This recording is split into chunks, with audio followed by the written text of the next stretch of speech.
Hi, everyone. Today is another episode of Edtech Disruptors. We are joined by Zach Silversweig. He is the CEO and founder of TinyIV. We're going to hear a little bit about his story, what exactly is TinyIV, and their approach to solving the reading discrepancy across America, focusing on grade levels K to 1. We spit some hard truths and talk a lot of facts about how to really revolutionize reading and a new approach. So tune in, turn it up, and let's get ready to see how Zach and TinyIV are disrupting the edtech space. Hi everyone, and welcome back to my channel. My name is Leena Marie Saleh, the Edtech Guru. I want to thank you so much for spending time with me on this journey, for all the support that you give me, and for following along. Don't forget to hit the thumbs up button, subscribe, and let's get ready to do this. Hello, everybody, and welcome back to another episode of Edtech Disruptors. Today, I'm very excited to bring on our episode guest from TinyIV, Zach Silverzweig. Zach, how are you doing today? I'm doing great. Thanks so much for having me on the show. Yeah, thank you so much. We would love to just share a little bit about who you are and a bit of your background. Sure. Great way to start. So my name is Zach, and I'm an entrepreneur. I bought lollipops in bulk when I was in kindergarten. I sold them for a quarter a piece. That was my first business. Failed at a record label in college, and then was diagnosed with cancer, actually. And so ever since then, have tried to work in and around areas of high social impact. So after school, I was helped start a healthcare technology company. We grew that from 0 to 25 million in revenue, and it was a phenomenal experience. And along the way, had our son and started trying to teach him how to read. And I thought it was kind of hopelessly complicated. I mean, I know eventually the kids will learn how to read, but it just seemed so needlessly difficult. And so, over the past 3 years, we've been fighting to make that process easier for teachers and for kids in school. Great. So it sounds like, what's unique about every person who ever comes on or shares their story, or, every founder, they always have some sort of like life before. So your life before was getting into healthcare, and it sounds like your diagnosis with cancer was really what kind of drove you to be more mission focused about what it was that you did. So that's a great background and story. So tell us a little bit about, so you said reading was really complicated when you started to have your kiddo and kind of trying to teach them how to read. So tell us a little bit about TinyIV and actually how it came to be. Yeah. So, to sort of zero in on that process, right? My son turned 3.5, 4. And so you start doing different kinds of things, like where you're reading board books, and we had letter flashcards, and he had learned his letter flashcards really, really well. So the A from apple and the O from ostrich. But when you open up a book, those aren't the sounds that those letters make, right? Like the A in was makes the sound and the O in once upon a time makes the W sound. And, and so you have to take a big step back as you're trying to learn how to read, right? You can't decode most words, not when you're 3, 4, 5, 6, not when you're like very, very at the beginning of the journey. And that always, it's always been fun to look at, right? As like an adult, you always play these word games, like your neighbor Keith lives next door, and so the I is after the E, even though it's not supposed to be. But I think what was interesting and what ties the two experiences I've had together is that I've spent a lot of time looking at products from a perspective that's different from my own, looking at nurses and how do nurses use technology, and now looking at teachers and how do teachers use technology. And that was the lens I had when Conrad was learning to read. I was looking at how is this child approaching this product, which is English. And, the problem in English is very unique to our language, right? Every single other language worldwide is easier to read than English. Every single one. And we know it. And we know it from what's called converging evidence. So there's lots of different science that comes in from lots of different places to prove the points. You just know from that converging evidence that this is truth. Kids learn to read with perfect accuracy out loud in Spanish in like 6 months, right? In English, it takes 6 years. 1 in 3 kids not reading at grade level. So all this was sort of mulling about. And from my family background, I'm familiar with Hebrew. My wife is Chinese, so I'm familiar with Mandarin. And in those languages, kids learn to read using supplemental systems. There's a set of training wheels in those languages so that young kids can see what sounds they're supposed to make when they see the words, and they can sound out the words. And so that's what we did. We built the same thing for English. And we're not exactly the first. Like, there were a few approaches that went in this direction over the years. But we did something that was really novel in creating this very tight one-to-one connection between the letters and sounds, no matter what sound it makes. So the A in car makes a different sound from call and from tuna and from care and from about, all these different words. And we've marked those with little diacritics so that way the kids know exactly what sound to make. And, at first, I was using this with my son. He was able to read in a few weeks. It was wonderful. And then I brought it to Harlem, and I was working with a group of kids in Harlem and tutoring them. And we started using tips with them, and they did 300% faster progress than the national average. Right? It was just amazing. And that number, that like 3 to 5 times faster than the national average, that's what we see every single time, right? Every single time. And so I think we're just really excited because there is so much conversation around learning loss related to COVID. And even before that, there was so much conversation about like two and three kids can't read at grade level. This is a horrible crisis. And I think the biggest challenge has just been there's not a scalable solution to that problem, right? And we've shown that there's been no movement in national reading scores. And I think with TinyIV, we can actually do that. We can actually get the whole country to read at grade level. I think that's an important distinction to make, because what you're saying is that, everyone's like, oh, the COVID, the pandemic, it created all these learning losses. The truth is the learning loss has been happening for a long time. I taught in the classroom. I taught young kids how to read, second graders. A lot of them are technically supposed to be reading, when they get to second grade, but most of them were not. So I would spend time just reading with them and doing different things on my own time. I would do like a reading club to like try to get the kids to go reading. But all the real approaches for reading are very much always the same approach. The approach didn't really change. And so I think why I wanted to bring you on and talk a little bit about it is because you are using a different approach and a different way to actually teach kids to read. Because you do have kids in 5th grade. I qualified a lot of kids for special ed because they weren't reading. They just don't know how to read. And if you can't read in 5th grade, you're going to be at a really big disservice when you get to middle school, because nobody's going to take the time to teach you how to read unless you're using a screen reader to like read things to you. And at that point, we really shouldn't be using screen readers. There should be something that's giving students and making them feel success, because reading is a lifelong skill that we need forever. 100%. I mean, and I think that's why we're so focused in on kindergarten, first and second, right? It's, if you're reading at grade level in second grade, you're off to the races. You're able to tackle the content. And, I think what we forget is that if you can't read at grade level, how can you possibly understand your social studies assignment, right? The whole nature of school requires that you can read at a certain level. And when you can't, there's this sort of follow-on effect that's so important. And I think that's why, there is like a great focus on this space now, and schools are very focused on it as well, which is wonderful. But to your point, right, there really have been 2 schools of thought in how you teach kids how to read, right? It's been sort of the whole language balanced literacy versus systematic phonics. And, there's some beautiful ideas in both pedagogy. There's really well thought, very heartfelt people on all sides of that debate. I think that's often lost, right? It's like there's sort of vilification on both sides. But like, I've met a lot of teachers and a lot of curriculum developers on both sides of that debate. And universally, they really care about the kids, and they're trying to do what's best for the kids. And what's funny to me is that I hear in that conversation just a constant pointer towards the work that we're doing, right? Like in systematic phonics, you have to do sight words, right? We all believe that code-based emphasis is going to lead to better outcomes, but we know we have to do sight words. Well, so it's not perfect. It's not systematic phonics if you have to do sight words. There's some element of, this other aspect. And, similarly, I think a lot of the folks that are really big on balanced literacy feel like words don't decode. And so if a lot of words don't decode, then, how valuable are those decoding skills? And does it make more sense to emphasize some of these other aspects instead?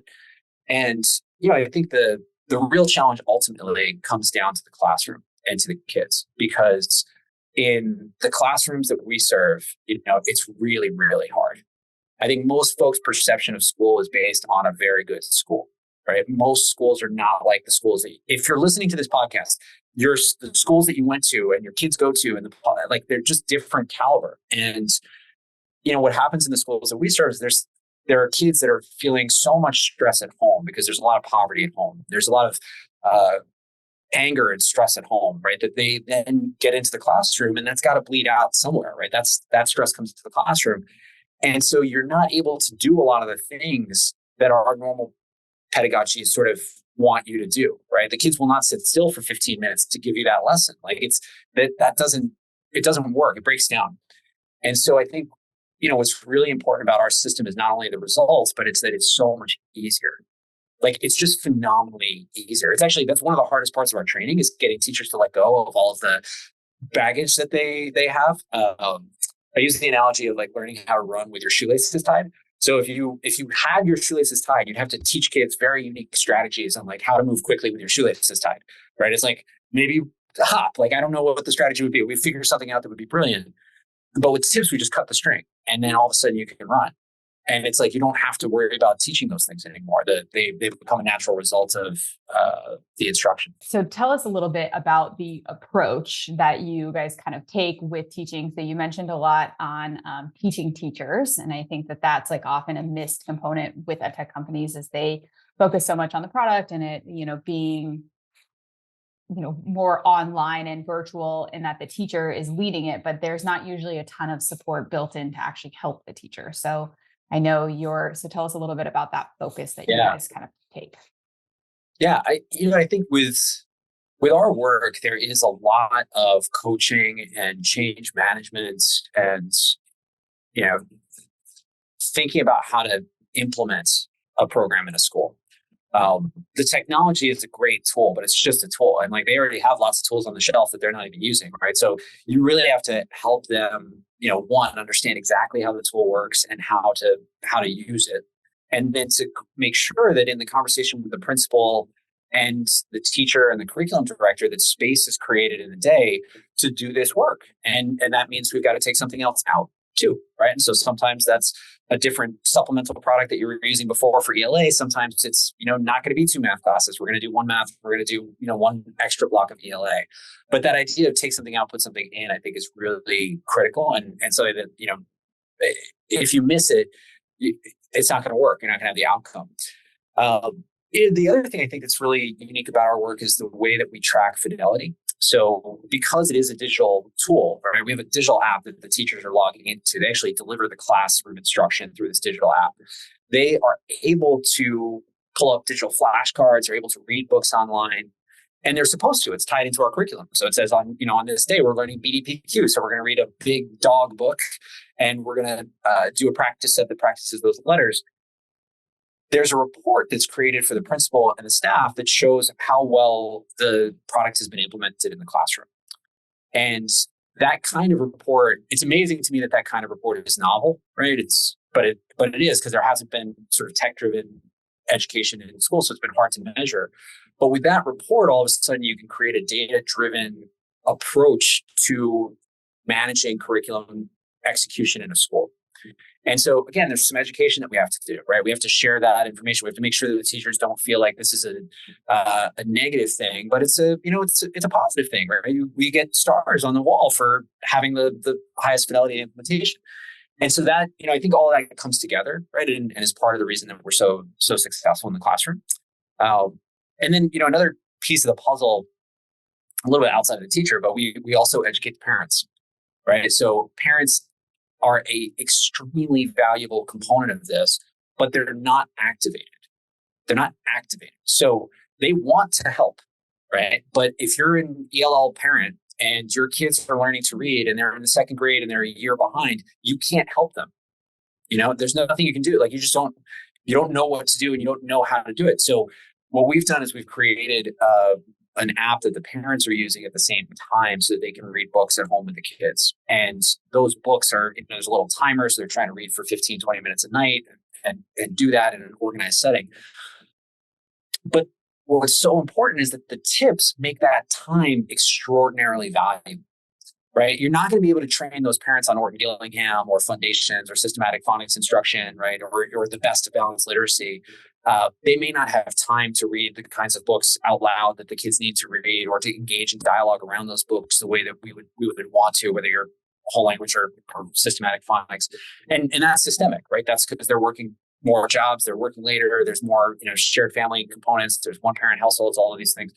So the tips mean that the kids can do the work themselves.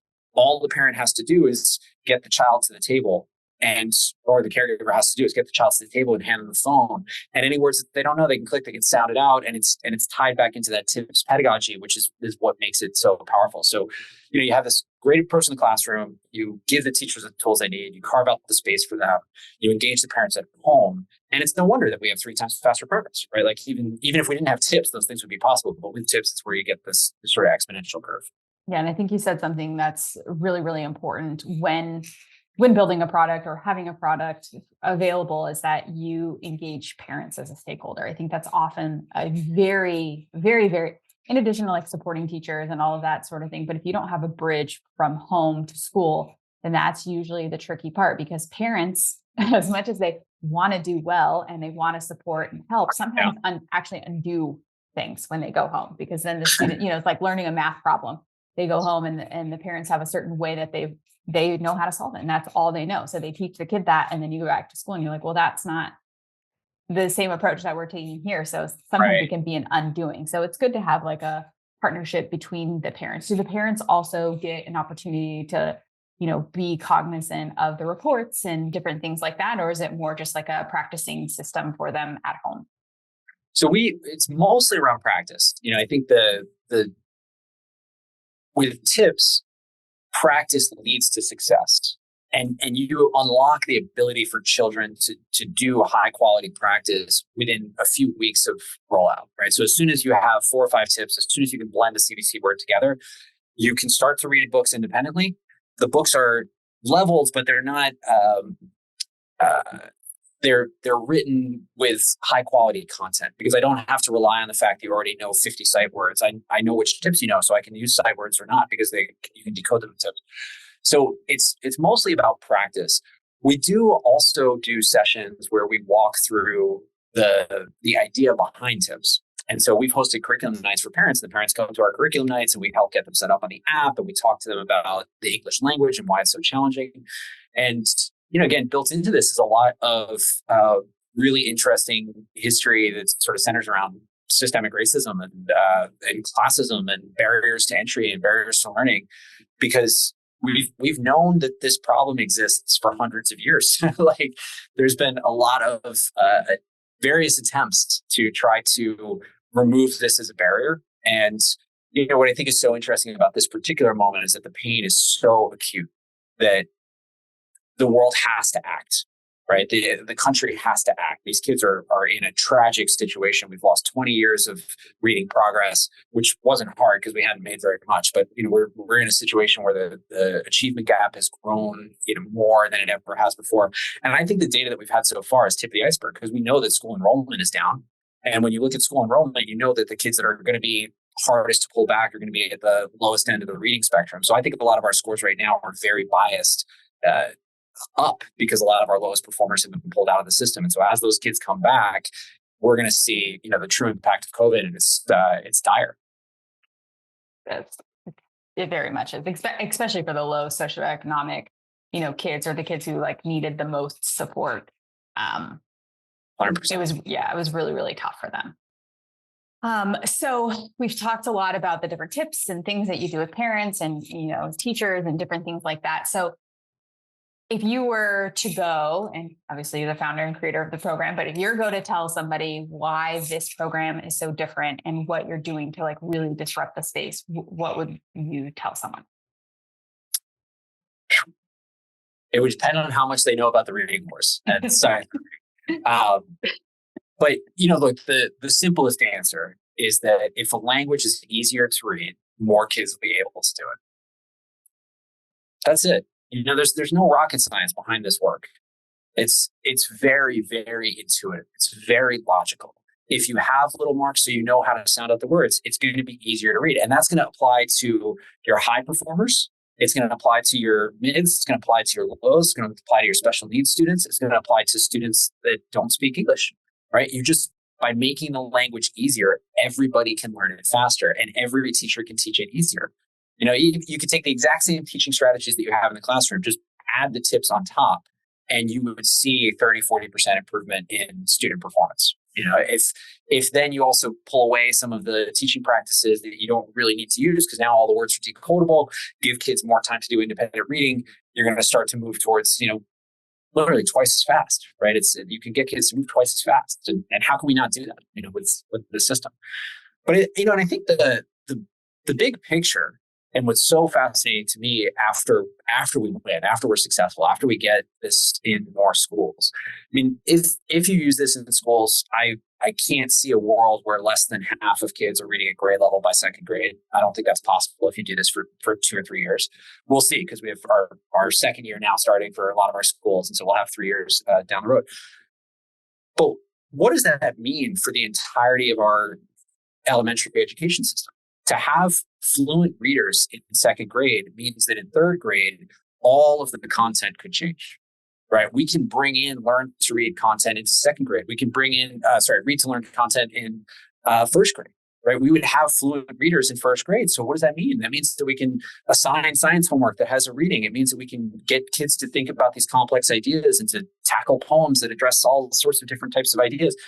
And so I really see this as the beginning of a massive revolution in K-12, where, you know, first we come in and we fix reading, and then that unlocks the value of our education system for every day that the students continue through the journey. Once students are reading, and you're right, the reading to learn is a really important component for students, and reading is everywhere. It's accessing a video game. It is everything that you do in your regular day-to-day life. So it could really mean that students learn faster, and you're right, more rigorous subjects, and just the abilities are there for them. Just like what can be unlocked is huge. So it's really important to really admire the work that you're doing, because I think it's just really beneficial in it. And it's sad. It's sad how many students don't read. My sister teaches middle school in the inner city of Chicago, and, you know, her kids just don't read. They don't. They're spending time, you know, doing things that they shouldn't be doing. And it's because they don't have the skill sets to really achieve that they need to have. 100%. So we have talked about how you're disrupting the space and things like that. I did want to tie in a little bit because your program is very research based. Do you want to talk a little bit about the research that you guys have done and the continuous work that you're doing on that side? Because I think the research piece is always a really important way that companies can iterate and really make sure that the work that you're doing is successful. So, you know, our approach has been to take data. We've taken a data first approach from day one. So from the pilot that I did in Harlem, we were doing pre-post analysis of letter sound performance and comparing that to national norms. When I think about evidence, I think about it in 3 categories.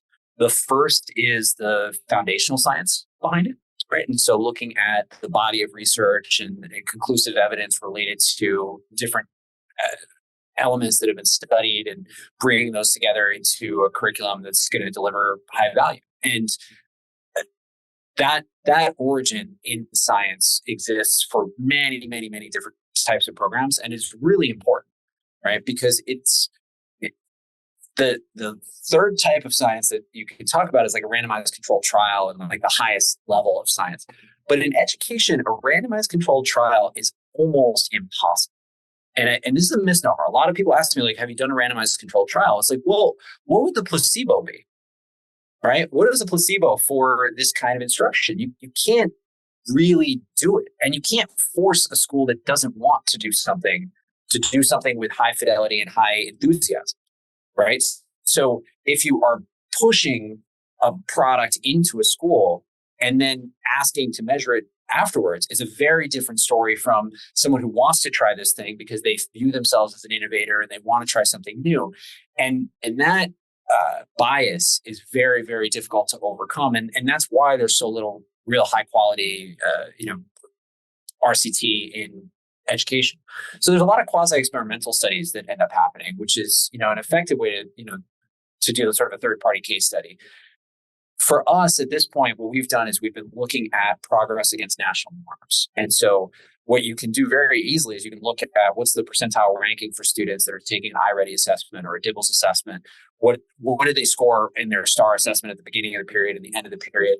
And looking at that in comparison to prior years, right? Because that controls for a lot of variables. Not every variable, right? But we know that the same school, more or less the same teachers, more or less the same capability in terms of implementation, right? So they're more or less able to do that. But it's still, it's very tough. You've got to get to a certain body of size before that evidence is really, sort of over the top compelling. But I think that's where we're headed. That's where we're headed. We just signed a contract with New York City Public Schools. So we'll be doing 4 schools there. We're going to be looking very carefully for schools that we can do match controls on. So that'll be a very solid quasi-experimental study. And then we're working with Drexel University professor and putting together a couple of different research proposals to go out and study tips in a variety of different contexts, everything from like a small scale 30 students over 6 weeks to, analyzing broader data sets and trying to develop a body of evidence out of that. So I think it's really important. I do think that most schools, most district leaders don't know what to do with that information. They don't know how to tell what's real from not real. And it's really, it's very difficult, right? Anything can get published in What Works Clearinghouse, whether it's effective or not. It's all published there.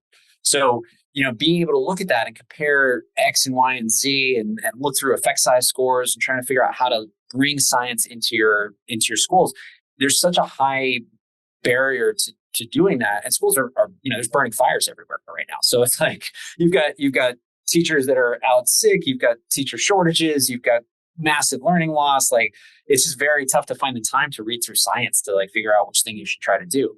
And that, I think that's a disservice, right? I think it's a disservice. And I think it's something that, hopefully over time can change. Usually there's a 15-year lag research to practice, right? So about 5 years ago is when you would have seen the sort of high quality systematic phonics programs really rolled out that were based on the 2000 NRP report that sort of highlighted some of the core elements of the science of reading. And there were certainly things that were before that, but that if that's the 15-year window, I'm just hopeful and my fingers are crossed that the science that we're bringing to market, which is really stuff that's become solidly possible just in the last 3 years, in the last 5 years. Our work wasn't possible before there was a whiteboard in every classroom. Right now there is, so it's possible. But hopefully it doesn't take 20 years to get there because these kids need to learn to read right now. I think why I brought up the research piece is because I've been talking to like a lot of educators and just different people just about like how edtech works and like what we do on this side of things and that as companies, we are constantly doing research to figure out what is the best approach, and how it's working. And if it's not, then we have the ability to like quick make changes. Because what you're saying, 15 years is a really long time for a school district or these types of things. But I think schools are actually taking greater risks now to actually be more innovative and wanting to bring that in and not wait so long, because the more you wait, the more of a disservice you're doing to kids and the long-term effects for your school district and data and all of those other types of things. So I just think it's an important component that people do understand that we are doing this work on the other side. And that's what drives us. We want to know that kids are growing. We are not going to come to you and be like, oh, they moved hardly anything this year and be proud about it. Our goal is to move kids as fast as we can because that's why we do the work that we do. And so that's really why I wanted to talk more about the education and the research that's behind the work. Yeah. And I think what's really nice about New York City is their, openness to innovation.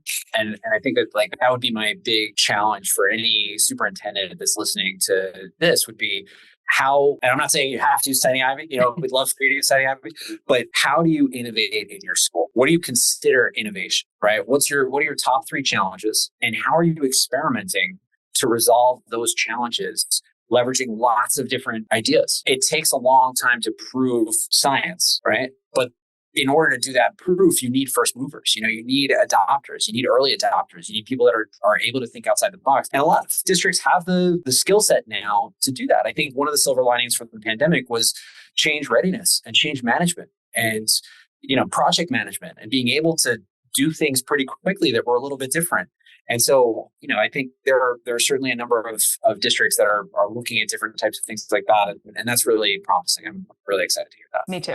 I think there's movement happening, and it's exciting to like see that and just to see that people are ready to innovate and bring it to the table, right, and kind of investigate how we can really have the greatest impact for our students. And I think also the pandemic just opened up Pandora's box of like what other things are out there than just the one thing that you've been using for 1,000 years and not really seeing as much growth as you would like. So right, that's been refreshing to me. Okay, so on that note, we've talked a little bit about this, but one lasting thing, where do you think EdTech is heading in the next few years? It's a challenging time in EdTech, right? You had a lot of folks in the market do very poorly. You had China closing, many of the businesses that were sort of relying on that connection.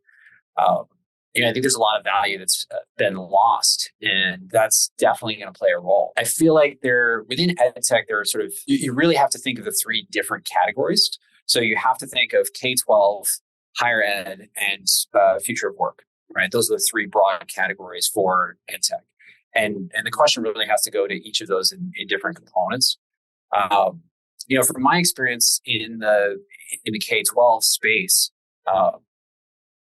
it's a really difficult future ahead. There have not been enough companies that have been successful enough in scaling into those businesses where now there's a real reticence to invest in those areas, right? From the top tier investment firms that focus in the space. By comparison to competing investment opportunities in higher ed or future of work, K-12 is almost never going to look attractive. And that's a real problem.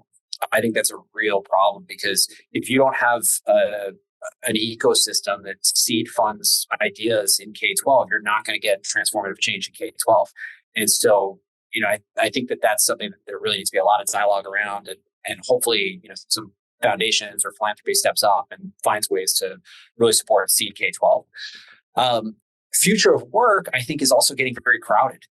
Right. I think that was there's a lot of businesses that are doing things and tackling problems in different ways. It's a big market because your B2B market can be very big in lots of different niches. So there's probably niches to fill for the next several years, and maybe there'll be some consolidation over time. But you tend to hear the same kinds of businesses, sort of discussed, and there's not a lot of novelty anymore. There's sort of some big folks that are doing that. So if I was thinking about my future in EdTech, I would definitely be thinking about higher ed. Right. And the transforming the nature of the college experience, right, in a lot of different ways. I think that's a systemic trend that is still yet to really bear out its impacts, and how and why people go to college in the future is a question that has to be answered. Right. I think about this a lot with my son because, for me growing up, I was second generation of my family to go to college. My parents were both first generation to go to college. And it was a huge, huge thing that of course you were going to go to college. I'm now, I've had interns that are not in college. They have left high school to become programmers. And they are brilliant, wonderful, well-rounded, happy, smart, productive humans that have not gone to college. And I'm very scared. I don't know what that means, And so I would say if I'm, as a macro, that would be the area that I feel like is the most unexplored at the moment and ripe for, continued innovation. So too. I think higher ed will see quite a big shift here soon. I think it's just kind of, people are just waking up to, what you can do and what you can't do with all these like different iterations of, trades and different things like that. And we've been preparing our kids for automation, things that are going to be automated. So like, what can we do to really disrupt that? But we'll talk about that another time, another day. I could do a whole one on AI in school. Yeah, yeah, me too. It's great. So Zach, what is the best way for people to find information about TinyIV and the work that you're doing, or to get in touch with you? Yeah, I mean, if you are interested in any capacity, whether you're a researcher or a parent or a school, I am totally happy to get an email, Zach, ZACH, at tinyivy.com. And I'm happy to talk to folks. Our website is tinyivy.com. There's a lot of information there, and you can read the case studies. You can see some of the work that we've done. Fantastic ways to get in touch. Great. And we will definitely be linking everything down below for you to get in contact with Zach and learn more about TinyIV. Zach, thank you so much for coming on today and sharing your story and the work that you're doing. And we will see all of you guys next time. Bye, everybody. Appreciate it. Bye. Thank you so much. You've made it this far. We are so thankful that you're here. Make sure to hit the subscribe button, thumbs up, comment below, and join us for all of our next videos.